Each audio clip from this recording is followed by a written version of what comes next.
नीतीश कुमार के खिलाफ कभी नहीं बोला हूँ। वो जो ये हुआ था वेदना प्रदर्शन, मेरा एक शब्द नीतीश के खिलाफ निकाल के दे दीजिए, मैं अभी राजनीति छोड़ देता हूँ। अरे साहब, शर्म की बात है, 2015 में आदरणीय मोदी जी ने यहाँ का एयरपोर्ट दे दिया, पैसा दे दिया, 10 वर्ष बीत गए, उसी दल के सांसद रहे, उसी कंबाइन के सांसद रहे, एयरपोर्ट नहीं बनवा पाए।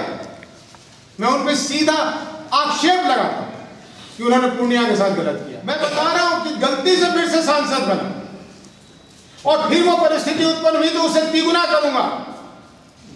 मेरा नाम उदय सिंह है। उस हवाई अड्डे का इस्तेमाल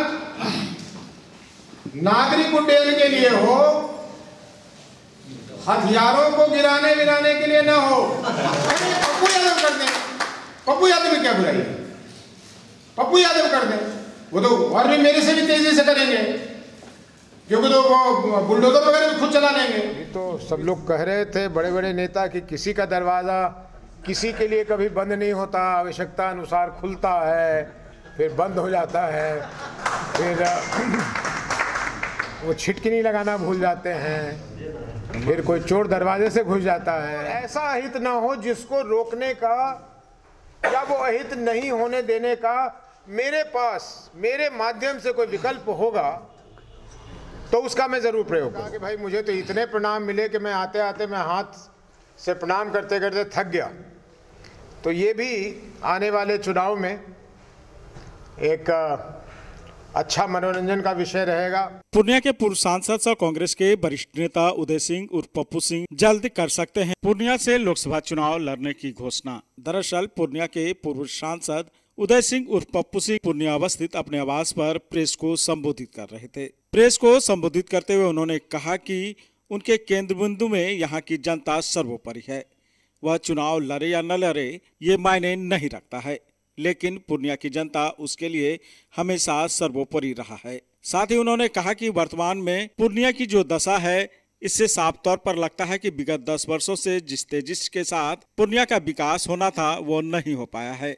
इसका सीधा जिम्मेदार यहाँ के जनप्रतिनिधि हैं। वहीं एयरपोर्ट के मुद्दे पर भी बोलते हुए पप्पू सिंह ने कहा कि नरेंद्र मोदी ने 10 साल पहले ही पूर्णिया एयरपोर्ट के लिए राशि दे दी थी, लेकिन यहाँ की जो सांसद है 10 वर्षों में भी पूर्णिया में एयरपोर्ट का निर्माण नहीं करवा पाया। साथ ही उन्होंने मीडिया के पूछे गए अन्य सवालों का भी बारीकी से जवाब दिया। लोकसभा का चुनाव सर पर है और आप प्रेस के साथ जरूर जुड़े हैं, लेकिन यहाँ के नागरिक भी हैं, तो आपके मन में भी उत्सुकता होगी। माफ कीजिएगा निराश करने के लिए, मेरे पास अभी कोई घोषणा करने को है नहीं, लेकिन क्षेत्र की जनता बड़े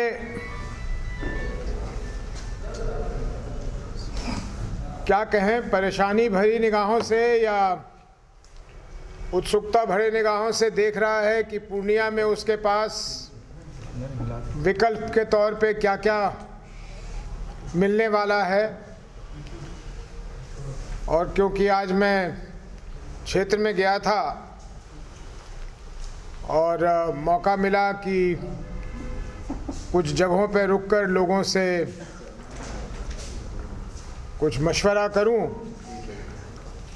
तो सब जगह मुझे ये महसूस करने को मिला कि सबके मन में ये जिज्ञासा है और आशा है कि उनके बीच मैदान में विकल्प के तौर पे ऐसे भी लोग आएं अन्य के सिवा, जिनसे वो अपने आप को सम्मिलित करना चाहें। लेकिन समय बहुत जल्दी कट रहा है और मेरे विषय में मैं निर्णय जल्द लूँगा। मुझे लगता है कि इस महीने के अंत तक मैं तो अपना निर्णय ले ही लूँगा कि मैं चुनाव में अपनी उपस्थिति दर्ज कराऊंगा या नहीं। और उसके बाद प्रश्न उठता है कि कैसे और क्या, तो वो भविष्य में होगा।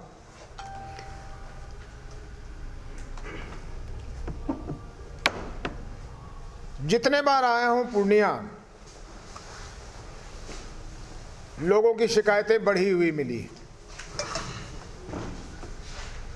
और मुझे आश्चर्य है कि जो बिहार अपने आप को कहता है कि इतनी तरक्की हो रही है, जहाँ के हमारे आदरणीय मुख्यमंत्री जी कहते हैं कि बहुत तेज़ी से तरक्की हो रही है, केंद्र की सरकार कहती है कि तेज़ी से तरक्की हो रही है और मेरे पास कोई वजह नहीं है कि मैं कहूँ कि वो गलत बोल रहे हैं, लेकिन फिर भी मुझे वो अपने क्षेत्र के लोगों की ज़िंदगी में वो फ़र्क क्यों नहीं दिखता है।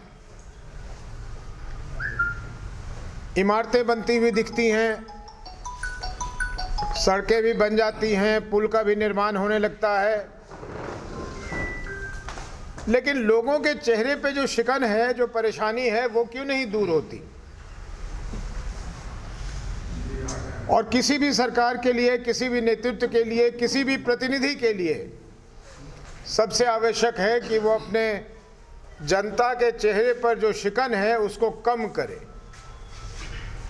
इस तरफ प्रयास नहीं हो रहा है, या हो रहा है तो पर्याप्त नहीं हो रहा है, या अगर पर्याप्त हो रहा है तो उन तक नहीं पहुंच रहा है जिनके लिए वो है। और ये मेरे लिए हमेशा एक चिंता का विषय रहा है। मैं जो बता रहा था कि मैं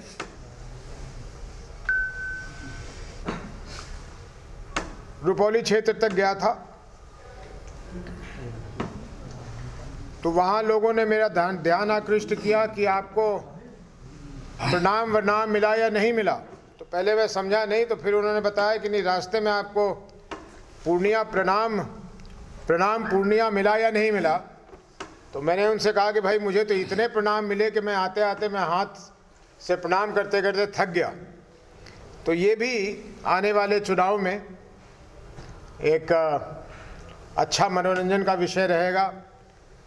प्रणाम करते हुए लोग चुनाव में अपनी उपस्थिति दर्ज कराएंगे, तो ये अच्छी बात है। मैं अपना निर्णय बहुत चीज़ों को सोच कर लूँगा, अपने प्राथमिकताओं को तय करके लूँगा। अगर हो सकता है कि अगर परिस्थिति इस तरह से पूर्णिया में ना बदलती तो आज मैं आपको घोषणा करके ये कह रहा होता कि मैं शायद चुनाव ना लड़ूं। लेकिन ऐसा करना मेरे लिए बहुत सारे लोगों को निराश करने के बराबर होगा। इसलिए जो मैं देख रहा हूं, जो मैं समझ रहा हूं और सुन रहा हूं, उसकी मूल्यांकन करने के लिए और उस पर अपना निर्णय करने के लिए मुझे कुछ समय लगेगा। आप में से बहुत लोग तो बहुत नौजवान हैं, बहुत लोग काफ़ी दिनों से हैं। मेरे लिए चुनाव लड़ना या ना लड़ना शुरू से वो मेरे बारे में नहीं रहा है, मैं उसके केंद्र में नहीं रहा हूँ। मैं चुनाव लड़ता हूँ, मैं चुनाव जीतता हूँ या मैं हारता हूँ, मैं केंद्र में नहीं रहता। केंद्र में मेरे पूर्णिया की जनता ही रहती है। और जब जब मुझे ऐसा लगा है, और ये पहली बार नहीं हो रहा मेरे साथ, जब जब मुझे ऐसा लगा है कि मेरी उपस्थिति से पूर्णिया के लोगों को कुछ और निर्णय लेने का या अच्छा निर्णय लेने का एक मौका मिलेगा या मिला है, तो मैं उपस्थित रहा हूँ। मैं कोई 40-45 साल का अब नौजवान नहीं हूँ। पूर्णिया की राजनीति में तो 1977 से हूँ, तो मैं काफ़ी वरिष्ठ हो गया उम्र के लिहाज से। तो इसलिए ये मेरे लिए फ़ैसला लेना ये कोई खेल कूद के बराबर नहीं है। फैसला जो भी लूँगा उसके केंद्र में मेरी जनता होगी, उसकी ज़रूरतें होंगी। ने मेरे विरोध में वोट दिया था, उसके 90% लोगों ने दरअसल मेरे विरोध में नहीं दिया, आदरणीय नरेंद्र मोदी जी के पक्ष में दिया था। उन्होंने वोट मोदी जी को दिया था। 2019 से अब ये 2024 आ गया, फिर से लोकसभा चुनाव दस्तक दे रही है। नरेंद्र मोदी ने जो बहुत चिंता नहीं की पूर्णिया की, कर भी नहीं सकते थे। ये कोई निराश होने की बात नहीं, ये हम लोगों के समझने की भूल है। देश का प्रधानमंत्री एक अपने क्षेत्र को छोड़ के बाकी के क्षेत्रों का प्रतिनिधित्व नहीं कर सकता, नहीं तो वो काम कब करेगा? काम तो वहां के प्रतिनिधि को करना होता है, सरकार किसी की हो। और जो बेरुखापन दिखता है क्षेत्र में, किसी एक के कारण नहीं, तकरीबन सभी जनप्रतिनिधियों के कारण, उसमें किसी नेतृत्व का या किसी और का कसूर नहीं है। घूम फिर के वो जनता के निर्णय में लिया गया कोई त्रुटि है। इसलिए प्लेटफॉर्म इंपॉर्टेंट नहीं है, लोगों को ये समझना है कि उनके लिए क्या बेहतर है। अगर मैं अमुक को पसंद करता हूं तो दूसरे से नहीं लड़ सकता, ये कौन सा विचार है? बहुत दिन के बाद नीतीश कुमार नहीं बोले, क्यों नहीं बोलूंगा? सुनिए, नीतीश कुमार के खिलाफ कभी नहीं बोला हूं। वो जो हुआ था वेदना प्रदर्शन, मेरा एक शब्द नीतीश के खिलाफ निकाल के दे दीजिए, मैं अभी राजनीति छोड़ देता हूं। नाराज काहे चल रहे थे? क्योंकि यहाँ की व्यवस्था वैसी थी। और अगर मैं बता रहा हूं कि गलती से फिर से सांसद बना और फिर वो परिस्थिति उत्पन्न हुई तो उसे तिगुना करूंगा। मेरा नाम उदय सिंह है। मोदी जी ने यहाँ का एयरपोर्ट दे दिया, पैसा दे दिया, 10 वर्ष बीत गए, उसी दल के सांसद रहे, उसी कंबाइन के सांसद रहे, एयरपोर्ट नहीं बनवा पाए। मैं उन पर सीधा आक्षेप लगाता कि उन्होंने पूर्णिया के साथ गलत किया। और कोई और सक्षम अगर सांसद बना तो 6 महीने में यहाँ हवाई जहाज उड़ रही हो, 6 महीने लगे। पप्पू यादव पप्पू यादव कर दें, पप्पू यादव में क्या बुराई है? पप्पू यादव कर दें, वो तो और भी मेरे से भी तेजी से करेंगे, क्योंकि तो वो बुलडोजर वगैरह खुद चला लेंगे। फर्नीचर और इलेक्ट्रॉनिक का संसार, आपका अपना आर बाजार, भरोसे की खरीदारी, Maa Ambe retail private limited, all kinds of furniture and electronic goods, NS31 bypass, Belori, Purnia.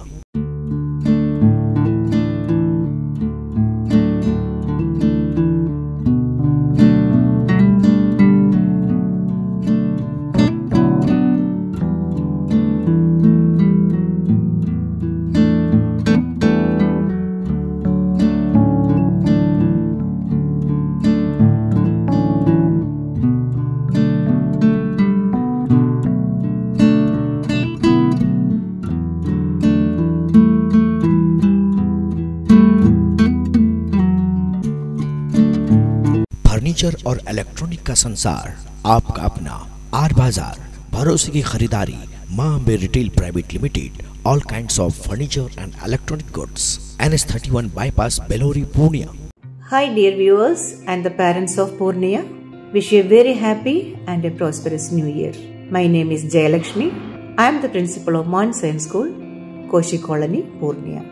Dear parents, after a short break, our school started functioning. We have started the admissions for the academic year 2024-25. This year, we are taking admissions from classes pre-nursery to grade 8. I invite you all the parents to come and visit our campus.